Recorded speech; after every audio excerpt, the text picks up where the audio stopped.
Paalala naman sa mga motorista, may mga pagsasaayos po sa bahagi ng elliptical road sa Quezon City at sa EDSA. Kaya asahan na mabigat na daloy ng trapiko. Live mula po sa elliptical road, saksi si Trisha Zafra. Trisha.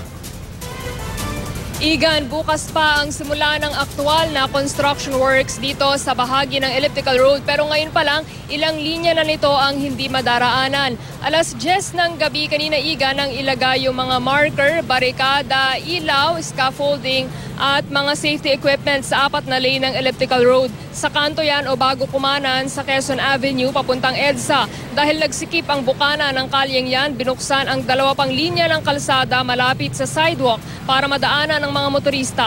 Paghahanda raw ito sa gagawing drainage improvement at upgrade ng mga linya ng PLDT na bukas aktual na sisimulan.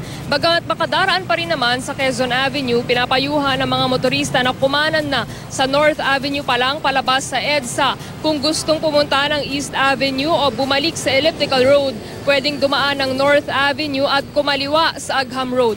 21 araw daw tatagal ang roadwork dahil iuurong rin ang mga linya ng telepono at fiber optic cables na tatamaan ng ilalagay na drainage pipes. Kaya pati serbisyo ng cable at telepono ng hanggang 15,000 customers pwedeng maapektuhan. Kino-cover natin na lanes 6, 7, 5, 6, 7, and 8. Pero yung aming construction area itself covers lane 7 and 8 lang. Kasi we do provide area para do sa equipment.